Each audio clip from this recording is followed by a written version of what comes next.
ರಾಜ್ಕುಮಾರ್ ಅವರ 97ನೆಯ ಹುಟ್ಟುಹಬ್ಬದ ಅಂಗವಾಗಿ ಎಲ್ಲ ರಾಜ್ಯದ ಮೂಲೆ ಇರ್ತಕ್ಕಂಥ ಸಮಸ್ತ ಕನ್ನಡಿಗರಿಗೂ ಡಾಕ್ಟರ್ ರಾಜ್ಕುಮಾರ್ ಅವರ ಹುಟ್ಟುಹಬ್ಬದ ಪ್ರಥಮವಾಗಿ ಹಾರ್ದಿಕ ಶುಭಾಶಯಗಳನ್ನು ತಿಳಿಸ್ತಾ ಇದ್ದೇನೆ.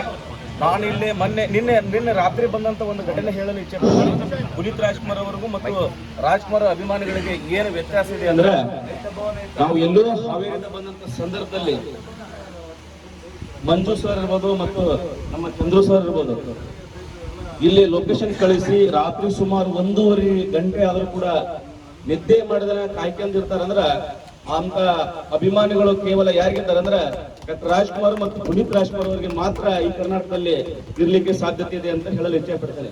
ಜೊತೆಗೆ ನಮಗೆ ಲಾರ್ಜ್ ಒಂದು ಬುಕ್ ಮಾಡಿದಂತ ಸಂದರ್ಭದಲ್ಲಿ ಒಬ್ಬ ಬಹಳಷ್ಟು ನನಗಿನ ಹಿರಿಯರು ಮೋಸ್ಟ್ ಸೀನಿಯರ್ ಬಹುಶಃ ಅವರಿಗೆ ಏನು ತಿಂಗಳ ಆದಷ್ಟು ನನಗೆ ವಯಸ್ಸಾಗಿಲ್ಲ, ಅವರು ರಾತ್ರಿ ಸುಮಾರು 2 ಗಂಟೆ ಟೈಮ್ಗೆ ಎದ್ದು ಬಂದು ನಮ್ಮನ್ನು ರಿಸೀವ್ ಮಾಡಿಕೊಂಡು ಲಾರ್ಜ್ ರೂಮಿಗೆ ಚಾಯ್ ಕೊಡ್ತಾರಲ್ಲ, ಬಹಳ ಅದ್ಭುತವಾಗಿರ್ತಕ್ಕಂಥ ಡಾಕ್ಟರ್ ರಾಜ್ಕುಮಾರ್ ಅವರು ಏನು ರಾಜ್ಯಾಧ್ಯಕ್ಷರಾಗಿದ್ದು ನನಗೆ ಬಹಳಷ್ಟು ಹೃದಯಪೂರ್ವಕವಾಗಿರ್ತಕ್ಕಂಥ ಅವ್ರಿಗೆ ನಾನು ಸ್ವಾಗತದ ಜೊತೆಗೆ ಅದ್ಭುತವಾಗಿರ್ತಕ್ಕಂಥ ಮಾತುಗಳು ಅವ್ರ ಕಾರ್ಯಕ್ರಮ ಹೆಂಗೆ ನಾನು ಇಲ್ಲಿ ನೋಡಿದಂದ್ರೆ, ಯಾವುದೇ ಒಂದು ವೇದಿಕೆ ಸೃಷ್ಟಿ ಮಾಡೋದು ಇಂಪಾರ್ಟೆಂಟ್.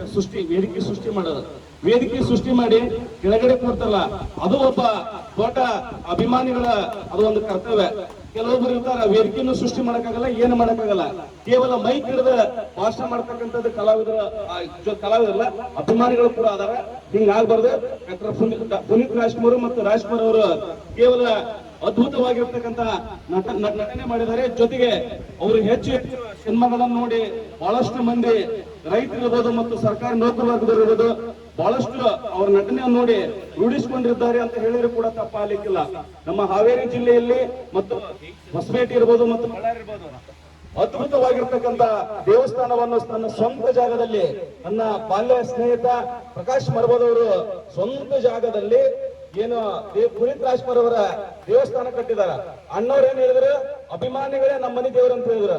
ಬಟ್ ಪುನೀತ್ ರಾಜ್ಕುಮಾರ್ ಅವರಿಗೆ ಅಭಿಮಾನಿಗಳ ಜೊತೆಗೆ ಪುನೀತ್ ರಾಜ್ಕುಮಾರ್ ಅವರಿಗೆ ಪರಮ ದೇವರ ಭಕ್ತನಾಗಿ ದೇವಸ್ಥಾನವನ್ನು ಕಟ್ತಾರೆ ಯಲಗಚ್ಚ ಗ್ರಾಮದಲ್ಲಿ. ಬಹಳ ಅದ್ಭುತವಾಗಿರ್ತಕ್ಕಂಥ ಆ ಒಂದು ಕಾರ್ಯಕ್ರಮ ಅಂತ ಹೇಳಿದ್ರು ಕೂಡ ತಪ್ಪಾಗಲಿಕ್ಕಿಲ್ಲ.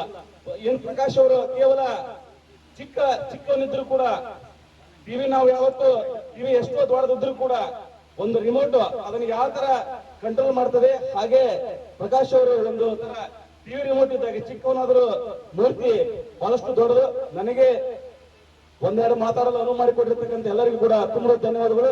ಮೇಡಮ್ ಅವರು ಒಬ್ರು ಸರ್ಕಾರಿ ನೌಕರರು ಕೂಡ ಮೊನ್ನೆ ಪುನೀತ್ ರಾಜ್ಕುಮಾರ್ ಪುಣ್ಯತಿಥಿ ಅಂಗವಾಗಿ ಸುಮಾರು ಊಟದ ವ್ಯವಸ್ಥೆ ಸಂಪೂರ್ಣವಾಗಿ ಅಭಿಮಾನಿಗಳು ಏನ್ ಪುನೀತ್ ರಾಜ್ಕುಮಾರ್ ಯಾವ ರೀತಿ ಊಟ ಮಾಡ್ತಿದ್ರು ಅದೇ ರೀತಿ ಹೋಳಿಗೆ ಊಟವನ್ನು ಬಡಿಸಿರ್ತಕ್ಕಂಥ ಮೇಡಮ್ ಅವ್ರಿಗೂ ಕೂಡ ಬಂದು ಅವ್ರಿಗೂ ಕೂಡ ತುಂಬಾ ಧನ್ಯವಾದ ಸಲ್ಲಿಸುತ್ತೇನೆ. ಜೈ ಹಿಂದ್, ಜೈ ಕರ್ನಾಟಕ ಮಾತೆ. ಮತ್ತು ಇಲ್ಲಿ ಈ ಒಂದು ಭವ್ಯವಾಗಿರ್ತಕ್ಕಂಥ ಸ್ವಂತ ಜಾಗದಲ್ಲಿ ಒಂದು ಪುನೀತ್ ರಾಜ್ಕುಮಾರ್ ಅವರ ಆಫೀಸ್ ಅನ್ನು ಮಾಡಿಕೊಂಡಿದ್ದಾರಲ್ಲ, ನಮ್ಮ ಮಂಜು ಸರ್ ಅವರಿಗೆ ಹೃದಯಪೂರ್ವಕವಾಗಿರ್ತಕ್ಕಂಥ ಇಚ್ಛೆ ಪಡ್ತೇನೆ. ಯಾಕಂದ್ರೆ ಸ್ವಂತ ಒಂದು ತಿಂಗಳ ಬಾಡಿಗೆ ಕಟ್ಟಕ್ಕಾಗಲ್ಲ. ನಂದು ಒಂದು ಜನಸಂಪರ್ಕ ಕಾರ್ಯಾಲಯ ಐತಿ, 3 ವರ್ಷ ಜನಸಂಪರ್ಕ ಕಾರ್ಯಾಲಯ ಮಾಡೇನೆ. ಅದ್ರ ಕಷ್ಟ ಏನು ನನಗೆ ಗೊತ್ತೈತೆ. ಒಂದು ವೇದಿಕೆ ಯಾವ ತರ ಸೃಷ್ಟಿ ಮಾಡಿದೆ, ಮನುಷ್ಯನಿಗೆ ಯಾವ ರೀತಿ ಕಷ್ಟ ನಲಿವುಗಳು ಏನ್ ಬರ್ತಾವ, ಆ ಮನುಷ್ಯನಿಗೆ ವೇದಿಕೆ ಸೃಷ್ಟಿ ಮಾಡಿ ಮನುಷ್ಯನಿಗೆ ಮಾತ್ರ ಗೊತ್ತಿರ್ತೈತಿ. ಮಾತಾಡೋದು ಮಾಡಿಕೊಟ್ಟಿರ್ತಕ್ಕಂಥ ತಮ್ಮೆಲ್ಲರೂ ಕೂಡ ಒಂದಿಷ್ಟು ಮಾತು ಮುಗಿಸ್ತೇನೆ. ಜೈ ಹಿಂದ್, ಜೈ ಕರ್ನಾಟಕ ಮಾತೆ.